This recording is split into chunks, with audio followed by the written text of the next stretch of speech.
하나님 아버지, 이 새벽 어둠을 뚫고 우리로 하여금 주님의 전에 나오게 하시니 감사합니다.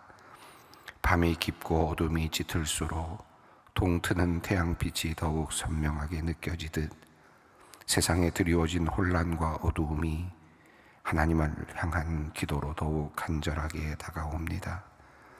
이른 새벽부터 주님을 찾는 소망의 성도들을 기쁘게 받아주시고 우리의 모든 탄원과 간구를 들어주시옵소서. 사순절의 여정을 걸어가는 이때 주님의 십자가를 더욱 깊이 묵상하고 싶습니다.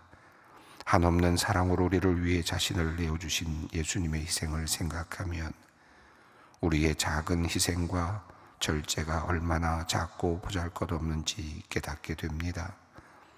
그러나 주님께서는 이렇듯 우리의 작은 헌신과 희생도 귀하게 여겨주시니 참으로 감사합니다.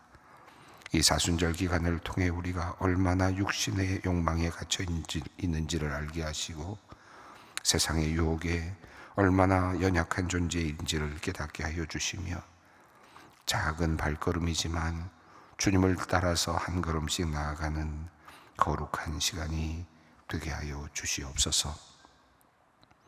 하나님, 이 시간 우리나라 대한민국을 위해 간절히 기도합니다. 지금 우리나라는 정치적으로 극심한 혼란과 갈등 가운데 있습니다. 서로를 향한 분노의 대립이 깊어지고 대화와 타협은 실종된 채 오직 자기의 목소리만 높이고 있습니다. 마치 남유다의 위기 때와 같은 이때에 저희가 하나님의 말씀으로 돌아가 회개하는 마음을 주시옵소서. 요시야 왕이 율법책을 발견하고 옷을 찢으며 회개했을 때 민족의 재앙을 늦출 수 있었던 것처럼 우리의 간절한 회개와 애통과 탄원의 기도가 나라를 살리고 이 민족을 살리는 역사로 나타나게 하여 주시옵소서. 정치 지도자들에게 하나님을 두려워하는 마음 주시고 진정으로 국민을 위하는 마음으로 정치에 임하게 하여 주시옵소서. 개인과 당파의 이익을 넘어 국가와 민족의 장래를 생각하는 지혜로운 판단을 내릴 수 있도록 도와주시옵소서. 우리 국민들도 계속되는 대립을 넘어 서로의 다름을 인정하고 존중하며 공동의 선을 위해 함께 노력하는 성숙한 시민의식을 갖게 하여 주시옵소서. 하나님, 오늘도 경제적으로 어려움을 겪고 있는 많은 이들을 기억하여 주시옵소서. 불안정한 국제정세와 국내 경기 침체로 자영업자들과 중소기업 그리고 취약계층의 삶이 더욱 힘들어지고 있습니다. 그들에게 새 힘과 용기를 주시고 일용할 양식을 공급하여 주시옵소서. 더불어 날로 심각해지는 저출산과 고령화 문제도 주님께 올려드리며 도움을 구합니다. 주님, 아이들의 웃음소리가 사라져가는 이 땅에 새 생명의 축복이 다시 넘치게 하시고 젊은 세대들이 미래에 대한 희망을 품고 가정을 이루는 용기를 갖게 하여 주시옵소서. 고령화 사회 속에서 외롭고 가난한 노인들의 삶을 돌보아 주시고 그들의 지혜와 경험이 다음 세대에게 소중한 자산으로 이어지게 하여 주시옵소서. 하나님, 한국교회와 우리 소망교회를 위해 기도합니다. 세속화와 물질주의의 도전 앞에서도 순전한 믿음 지키며 복음의 본질을 붙들고 나아가게 하여 주시옵소서. 교회가 세상의 소금과 빛의 역할을 온전히 감당하며 하나님의 사랑과 정의를 실천하는 공동체가 되게 하여 주시옵소서. 올해 우리 소망교회가 네 겹의 기도로 함께 기도합니다. 이 기도의 불길이 더욱 뜨겁게 타오르게 하여 주시옵소서. 단원의 기도, 약속의 기도, 중보의 기도, 감사의 기도가 겹겹이 쌓여 하나님의 놀라운 역사를 경험케 하여 주시옵소서. 기도 담벼락과 24시간 체인 기도를 통해 교회와 나라를 위한 중보의 기도가 끊이지 않게 하시고 이 기도를 통해 하나님의 놀라운 응답이 나타나게 하여 주시옵소서. 특별히 다음 세대를 위해 기도합니다. 이 시대의 도전과 유혹 가운데서도 우리 자녀들이 믿음의 길을 굳게 걸어가고 또한 말씀과 기도로 무장된 영적 지도자로 자라나게 하여 주시기를 기도합니다. 교회 학교 교사들과 교회 학교 사역자들에게 지혜와 사랑을 부어주시고 헌신된 마음으로 다음 세대를 잘 섬기게 하여 주시옵소서. 오늘도 질병으로 고통받는 가정을 위해 기도합니다. 육체적, 정신적 아픔을 겪는 가족들에게 치유의 은혜를 베풀어 주시고 장기간 투병 중인 가족들을 돌보느라 지친 이들에게 새 힘을 주시옵소서. 아픈 자녀를 두고 애태우는 부모의 마음 위로하시고 병상에 계신 연로하신 부모님을 간호하는 자녀들에게 인내와 사랑을 더하여 주시옵소서. 이런저런 시련 가운데서도 가족들의 믿음이 더욱 깊어지고 서로를 향한 사랑이 커지며 가정이 주님 안에서 새 소망을 발견케 하여 주시옵소서. 하나님, 임파선 암이 전신에 퍼져 항암 치료를 시작한 갈레프 회원님을 위해 기도합니다. 2차 항암약까지 복용하였는데 몸이 붓고 불면증에 후유증이 있습니다. 어제부터는 6시간 동안 항암제도 투여했습니다. 고령의 연세로 독한 항암제 치료 과정을 잘 견딜 수 있을지 염려합니다. 주님, 부작용이 최소화되게 하시며 주께서 고통을 더하여 덜어주시고 모든 치료의 과정을 인도하여 주시옵소서. 이제 말씀의 자리로 나아갑니다. 주님의 말씀을 통해 우리의 마음 새롭게 하시고 영혼의 갈급함을 채워주시옵소서. 오늘 주시는 말씀이 우리의 삶을 조명하고 변화시키는 능력이 되게 하여 주시옵소서. 성령님의 역사하심을 간구하오며 우리 주 예수 그리스도의 이름으로 기도 올리옵나이다. 아멘. 오늘의 말씀입니다. 누가복음 13장 1절로 9절 말씀입니다. 누가복음 13장 1절로 9절 말씀입니다. 함께 봉독합니다. 그때 마침 두어 사람이 와서 빌라도가 어떤 갈릴리 사람들의 피를 그들의 제물에 섞은 일로 예수께 아뢰니 대답하여 이르시되 너희는 이 갈릴리 사람들이 이같이 해 받음으로 다른 모든 갈릴리 사람보다 죄가 더 있는 줄 아느냐? 너희에게 이르노니 아니라. 너희도 만일 회개하지 아니하면 다 이와 같이 망하리라. 또 실로암에서 망대가 무너져 씌어 죽은 18사람이 예루살렘에 거한 다른 모든 사람보다 죄가 더 있는 줄 아느냐? 너희에게 이르노니 아니라. 너희도 만일 회개하지 아니하면 다 이와 같이 망하리라. 이에 비유로 말씀하시되 한 사람이 포도원에 무화과 나무를 심은 것이 있더니 와서 그 열매를 구하였으나 얻지 못한지라. 포도원지기에게 이르되 내가 3년을 와서 이 무화과 나무에서 열매를 구하되 얻지 못하니 찍어버리라. 어찌 땅만 버리게 하겠느냐? 대답하여 이르되 주인이여 금년에도 그대로 두소서. 내가 두릅하고 거름을 줄이니 이후에 만일 열매가 열면 좋거니와 그렇지 않으면 찍어버리소서 하였다 하시니라. 아멘. 누가복음 12장에서부터 이어지는 말씀이 13장으로 이제 넘어오고 있습니다. 오늘 본문 말씀 1절을 보면 그때라는 말로 시작이 됩니다.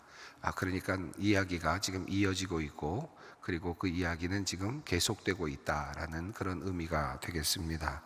우선 12장에서 예수님께서는 바리새인들의 누룩을 조심하라 라고 그렇게 말씀하셨습니다. 외적으로 부풀리고 또 경건한 척하는 그런 바리새인들의 누룩을 조심하라고 말씀하시면서 하나님을 두려워할 줄 알아야 된다라고 하는 말씀을 하셨습니다. 외식은 하나님을 두려워하지 않는 하나의 모습의 결과일 수 있겠죠. 겉으로는 경건한 척 포장하지만 속이 썩어 있음을 모르고 있다면 하나님 앞에 섰을 때 그는 하나님 앞에 심판받아 마땅할 것입니다. 그러므로 예수님께서는 바리새인들의 외식을 조심하라 말씀하시면서 하나님을 두려워할 줄 알아야 된다, 하나님을 두려워해야 된다라는 말씀을 하셨습니다. 그리고는 이어서 제자들을 향하여서 염려하지 말라, 하나님께서 다 알고 계신다 그러니까 이 외식을 하는 바리새인들, 또 제자들이 염려하지 말아야 되는 이 모든 것들은 다 모든 것을 알고 계시는 하나님과 관련이 있습니다. 그래서 제자들에게 두려워하지 말고 염려하지 말라, 하나님이 다 아신다라는 말씀을 하셨습니다. 그리고 장차 올 하나님의 나라를 생각하면서 준비하고 깨어 있으라라고 하는 말씀을 이어서 하셨습니다. 그리고 조금 전에 우리가 지난번에 읽었던 말씀에 따르면 이제 하나님 앞에서 진실된 종, 지혜로운 종이 되어라. 하나님의 뜻, 주인의 뜻을 이해하고 주인이 돌아올 때 칭찬받을 만한 그런 지혜롭고 충실한 진실된 종이 되어라 라고 하는 말씀을 이어서 하셨습니다. 이 여러 가지 말씀 속에서 하나 일관되게 흐르고 있는 말씀은 주인이 다시 올 것이다 라고 하는 그런 내용이죠. 다시 온다 라고 하는 그런 내용이 주된 내용이었습니다. 자, 이런 이야기가 이어지고 있는 중에 오늘의 이야기가 또 새롭게 등장을 하는데, 마치 완전히 떨어진 것 같지만 그러나 그때라는 말로 이어지면서 그 이야기가 실제적으로는 연결되고 있음을 우리에게 알려줍니다. 1절 말씀을 먼저 읽겠습니다. 그때 마침 두어 사람이 와서 빌라도가 어떤 갈릴리 사람들의 피를 그들의 제물에 섞은 일로 예수께 아뢰니. 새로운 사건이 등장한 듯 보입니다. 어떤 사람이 와서 얼마 전에 일어난 특별한 학살 사건에 대해서 예수님께 이야기를 한 겁니다. 예수님은 지금 갈릴리 지역에서 이제 예루살렘으로 가고 계시는 중입니다. 그리고 예수님께서는 이미 스스로 알고 계시듯이 이제 예루살렘에 가셔서 순환을 당하실 것을 예견하고 지금 순환의 길로 지금 가고 계시는 중입니다. 그러면서 예수님께서는 지금 홀로 남겨질 많은 제자들을 염려하시면서 그 제자들이 이제 어떻게 살아야 되는지에 대한 이야기를 해오고 계셨습니다. 그래서 염려하지 말라라고 하는 말씀도 하였고, 그리고 항상 준비하고 깨어 있으라고 말씀도 하셨고, 또 너희가 재판장에 설 때에 두려워하지 말라라는 말씀도 하셨고, 또 지혜롭고 그리고 신실한 종이 되라는 말씀도 해 오셨습니다. 그러니까 그 제자들을, 남겨져 있을 제자들을 향한 애타는 마음이 지금 있습니다. 그리고 예수님은 지금 예루살렘으로 가시면 순환을 당하시고 죽으실 것을 알고 계십니다. 자, 그런데 그렇게 지금 가고 계시는 상황 속에서 갈릴리 사람들이 예루살렘에서 학살을 당했던 사건이 예수님께 전달됩니다. 그것도 빌라도에 의해서 어떤 갈릴리 사람들이 그만 피를 그들의 제물에 섞은 일이라고 되어 있는데, 이 주석가들이나 또는 역사가들은 이 사건이 빌라도가 예루살렘으로 올라온 갈릴리 사람들, 올라와서 성전에서 제사를 드리려던 갈릴리 사람들을 죽이는 학살한 사건을 이야기한다고 그렇게 이해하고 있습니다. 그래서 피를 섞었다는 말은 성전에서 제사를 드리려는 그런 과정 속에서 그들이 학살을 당했다라고 하는 것으로 그렇게 이해를 합니다. 어쨌든 빌라도가 왜 그랬는지 정확한 이유는 알 수 없지만, 그러나 빌라도는 어떤 통치권을 발동하였고, 그리고 갈릴리 사람들 중에 어떤 몇 사람들을, 지금 예루살렘에 올라와 있는 사람들을 이제 학살하는, 그리고 처단하는 그런 일을 하였다고 할 수 있습니다. 아마도 반역에 관한 그런 죄목이 아니었을까 추측할 수 있겠습니다. 어쨌든 갈릴리 사람들이 예루살렘에 왔다가 성전에서 제사를 드리다가 죽었다라고 하는 사건은, 그러나 예루살렘 지역의 사람들에게는 또 다른 의미로 다가오기도 했습니다. 왜냐하면 갈릴리 사람들은 이스라엘 사람들, 예루살렘 사람들에게는 이방인과 같은, 다시 말하면 죄인들로 취급받는 변방의 사람들이었기 때문입니다.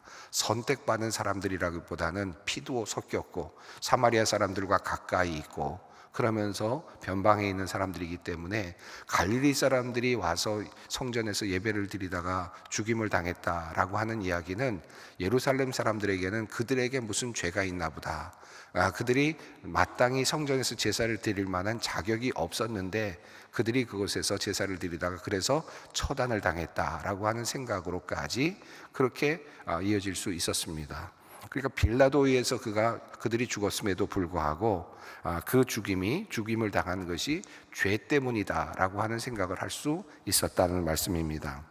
자, 그런 여러 가지 상황들을 지금 생각하면서 지금 이 본문을 볼 필요가 있겠는데, 어쨌든 지금 예수님께 갈릴리 사람들이 지금 처형을 당했다라고 하는 그런 속보라고 할 수도 있겠죠. 그런 이야기가 지금 전달이 되었습니다. 자, 그러자 예수님께서 거기에 대한 평가를 하시고 대답을 하시는데 2절 말씀입니다. 대답하여 이르시되 너희는 이 갈릴리 사람들이 이같이 해받음으로 다른 모든 갈릴리 사람보다 더 죄가 있는 줄 아느냐. 자, 갈릴리 사람들이 예루살렘에 올라왔다가 죽임을 당했다라고 하는 이 사건을 보면서 그 죽임을 당한 사람들이 뭔가 죄가 더 있으니까 죽었겠지, 죄에 대한 어떤 대가를 지금 치루었겠지 라고 그렇게 생각을 하느냐라고 하는 것입니다. 모든 다른 갈릴리 사람보다 죄가 더 많아서 이 사람들이 특별하게 골라져서 그렇게 죽임을 당했다고 생각하느냐라고 그렇게 말씀하십니다. 그리고 그렇지 않다고 단숨에 예수님께서는 확실하게 답을 말씀하십니다. 3절 말씀입니다.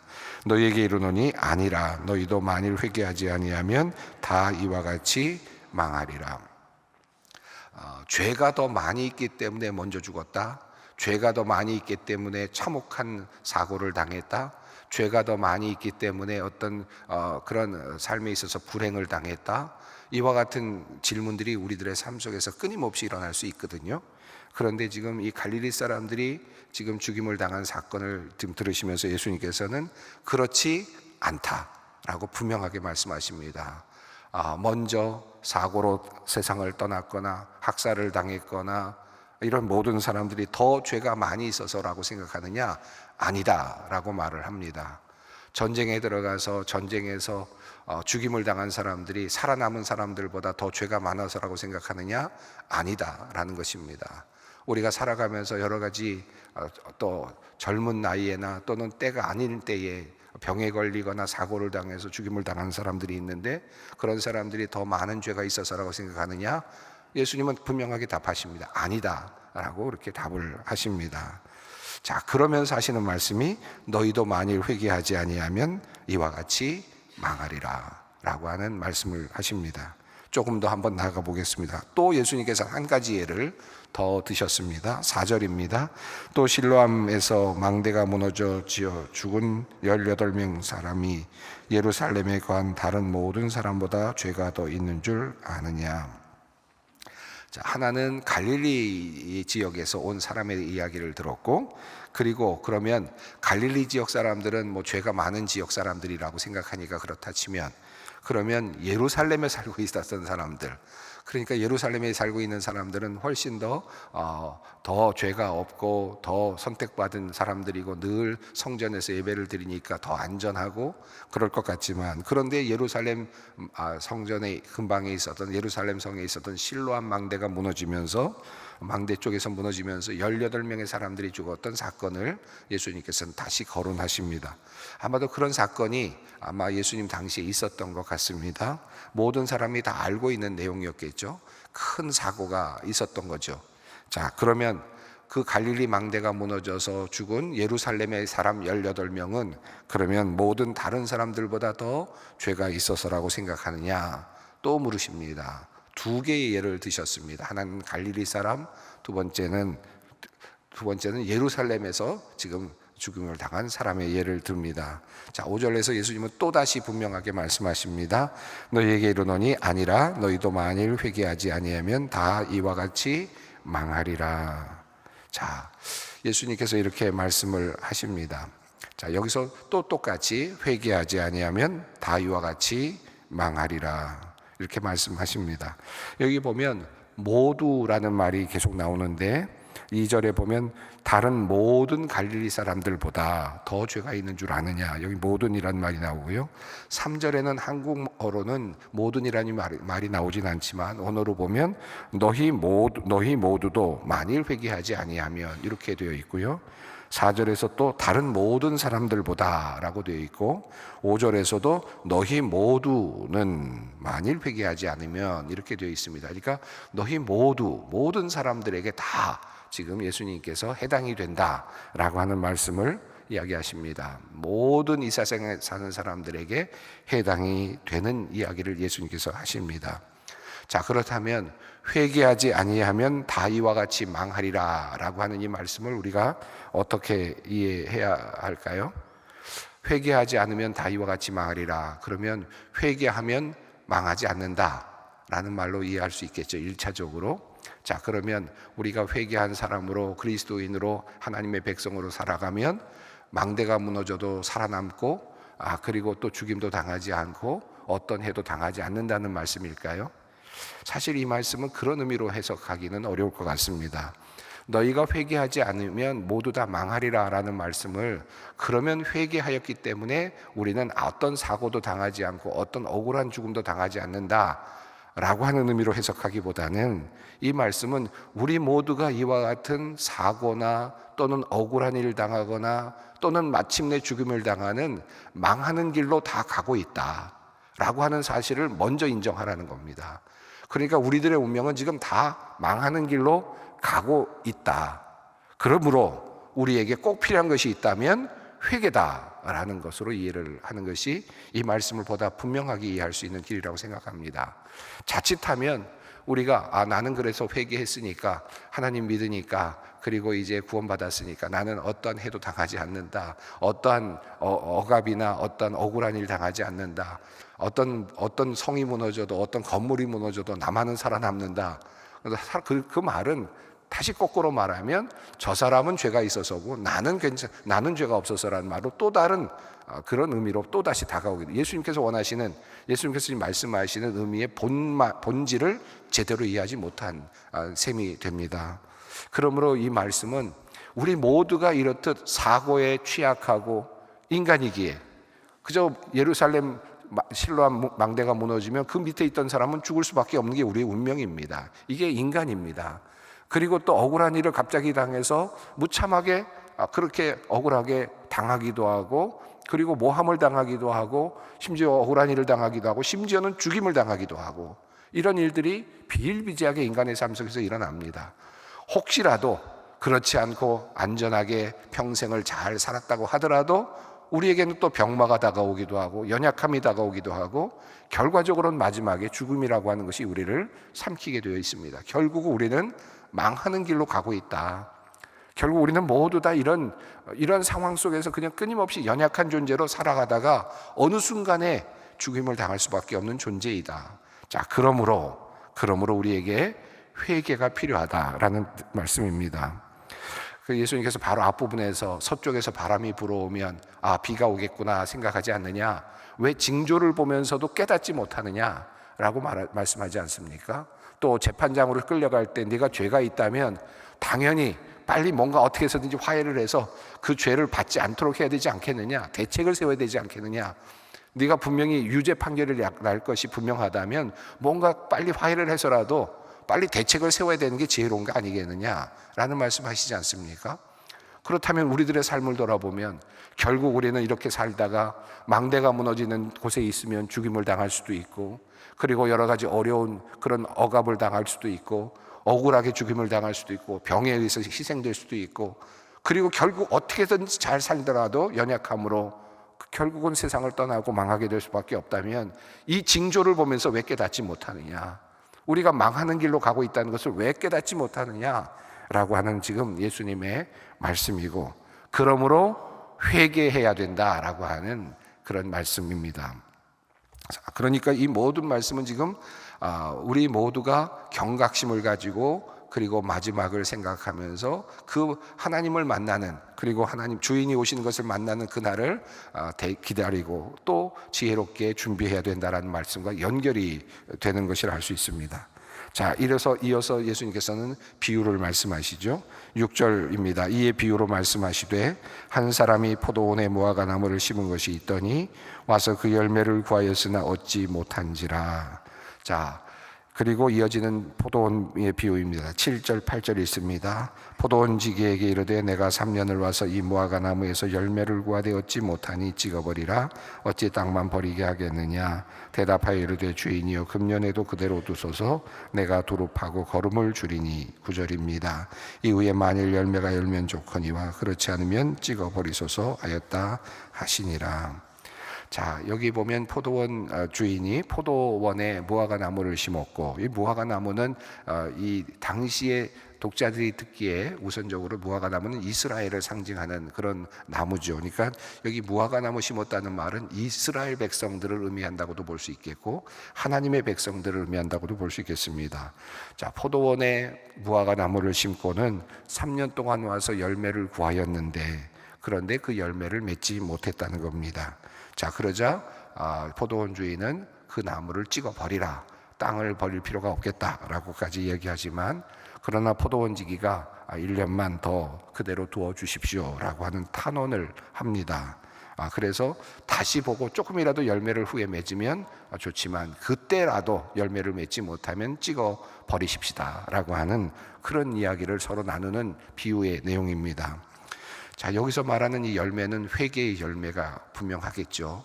회개하라는 말씀과 더불어서 예수님께서 지금 말씀하고 계시니까 회개의 열매를 원하시는 것이고, 그리고 앞서 누가복음 앞부분에 나오는 세례 요한이 말하고 있는 내용도 회개의 열매였고, 그리고 예수님께서 일성으로 하셨던 말씀도 회개하라라고 하는 말씀이었습니다. 그러니까 여기서 지금 말씀하고 있는 비유의 말씀에 맥락상으로 흐름을 보면 회개의 열매를 구하는 지금 예수님의 마음을 담고 있습니다. 자, 그런데 열매가 맺혀지지 않고 있습니다. 회개가 일어나지 않았습니다. 자, 그럼에도 불구하고 한 가지 그래도 감사한 것은 포도원지기 때문에 심판이 지연되고 찍혀버릴 그런 위기에서 조금 더 시간이 지연되고 있을 뿐입니다. 자, 그래서 진멸의 심판 직전에 지금 마지막 유예 기간이 있다 라고 하는 사실을 이 비유는 우리에게 말씀하고 있습니다. 이제 도끼가 나무 밑에 놓여 있습니다. 나무 뿌리에 놓여 있습니다. 언제든지 찍어버릴 수 있는 상황입니다. 주인도 허락했습니다. 찍어버리라고. 언제든지 어느 시간이 될지 어느 순간이 될지 모르지만 우리는 멸망할 수 있다. 그러나 지금까지도 우리 생명이 있고 지금까지도 그 심판이 지연되는 이유는 하나님의 자비로우신 너그러우신 은혜 때문이다. 이것이 오늘 이 말씀이 우리에게 주시는 말씀입니다. 예, 오늘 이 말씀 함께 읽으면서 우리가 죄가 없어서가 아니라 하나님께서는 우리는 멸망으로 치닫고 있지만 그럼에도 불구하고 회개하기를 바라시면서 끝까지 참고 기다리시며 오늘도 우리에게 시간을 하루 더 허락해 주셨습니다. 이 마음으로 우리 주님 앞으로 함께 나아갑니다. 하늘에 계신 우리 아버지의 이름을 거룩하게 하시며 아버지의 나라가 오게 하시며 아버지의 뜻이 하늘에서와 같이 땅에서도 이루어지게 하소서. 오늘 우리에게 일용할 양식을 주시고 우리가 우리에게 잘못한 사람을 용서하여 준 것 같이 우리 죄를 용서하여 주시고 우리를 시험에 빠지지 않게 하시고 악에서 구하소서. 나라와 권능과 영광이 영원히 아버지의 것입니다. 아멘.